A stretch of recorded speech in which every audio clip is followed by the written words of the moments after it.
you know this person? That kind of person that walks around with a rainy cloud above their head all the time. That kind of person that when you even think about coming close, some of that rain splashes all over you. And then you feel just as sad and just as heavy. We all have that kind of person in our lives. But do you want to be around such a person? I sure don't. But it is hard.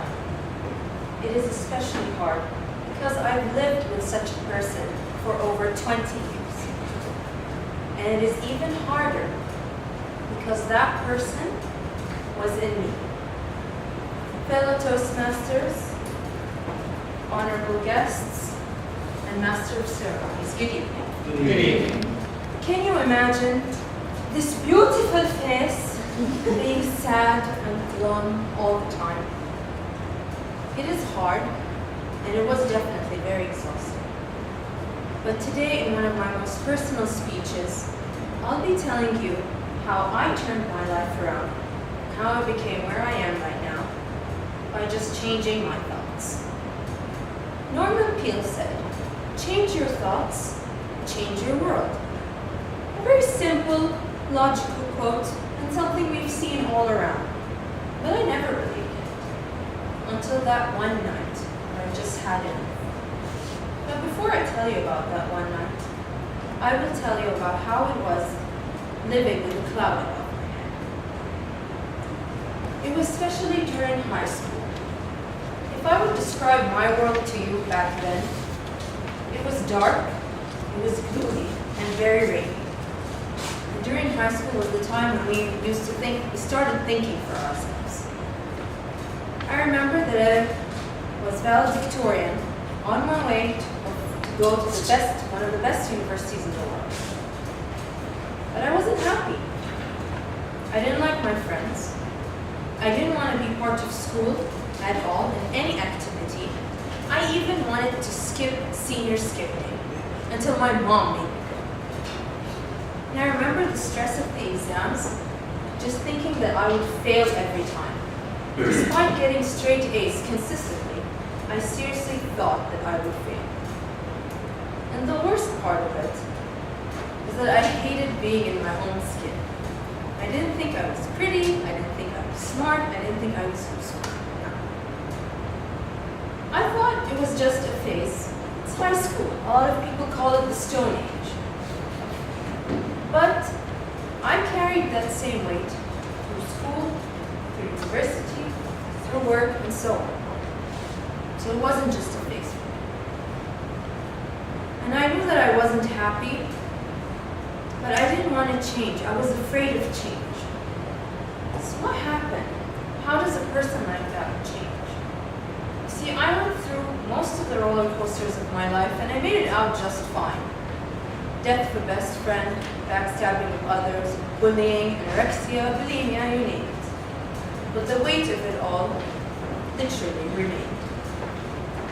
Until that very one night. It was back, and it was very recent, back in May 2013. I was alone downstairs in the living room. Everybody was asleep, and it was 12 a.m. midnight. I was with my papers, studying for one of the most difficult exams in my life, insurance law. 3 weeks to cram 75 cases, not good. I was looking at my papers, and I was just thinking, seriously? Seriously? Is this all there is to life? Just work and studying? This can't be it. This can't be my life. I want to live. I want to do things. What things? Do I even know what I want? Are there things for me to do? So I just grabbed the nearest set of post-its and I started writing. Page 1, I have things.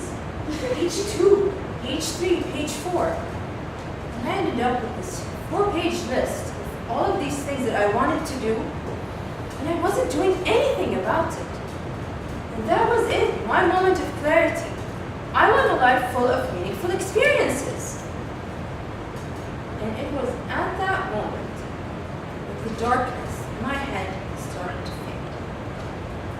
You see, it's not about the list itself, or what I had written down, but it was what went through my head at that exact moment.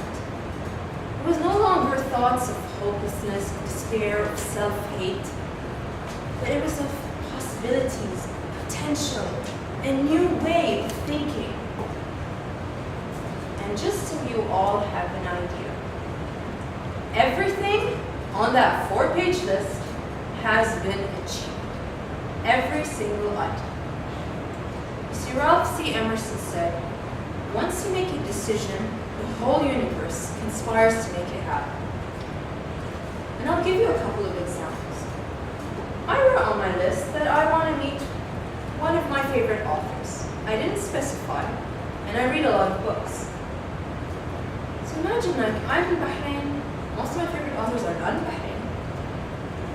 And one day I was driving, and I see a billboard with a strange man I didn't recognize.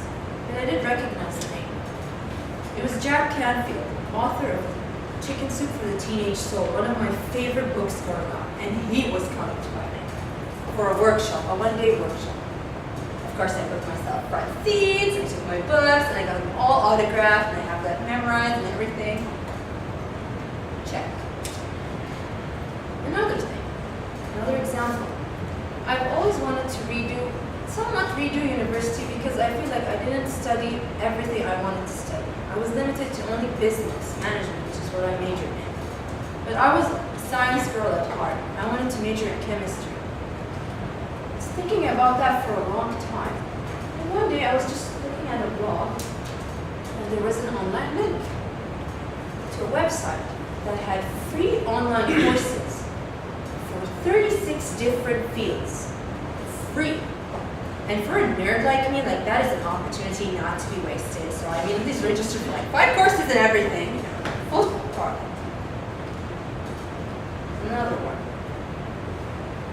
I've written down, I want to go to a concert. One of my favorite bands. Korean bands. Now, what are the chances of that happening? It's there on the list. Until my sister won free tickets to a Korean music show. And I checked. They were not coming on that day. So imagine my reaction when they walk on stage 12 feet away from me. I cried, of course. This is the happiest day of my life. And they were looking at me and everything. Get noticed by favorite singer. Check!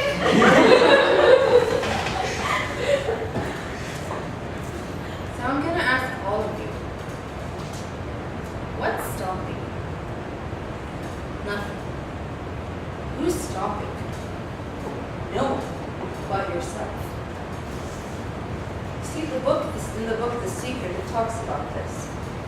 Our thoughts attract certain energy. We create our own world by our thoughts. If you think you're going to have a bad day, you're going to have a very bad day. But if you think you're going to have a good day, you will have a good day. So it all starts from within you. Whatever you decide to focus on with your mind, you will attract. So think about that list. And what is stopping you? Nothing but yourself. So I would like to conclude, to tell all of you, and I never thought that this was possible. If you told me back then in high school that I would be doing the things that I wanted to do on that crazy list, I would have never believed you. But now, knowing what I know, I would never go back to that way of thinking. Because I know it is all possible. I mean, come on, seeing your favorite singer in Korea, that's enough for you. And I will give you one last example, especially for those who have it on their list. Meet that someone special. So I'd like to propose the toast. Thank you for always being there for me 24 hours, and for listening to all of my requests, and for suggesting what kind of stationery to buy. eBay! I thank my lucky stars to have found you. Thank everyone. Back to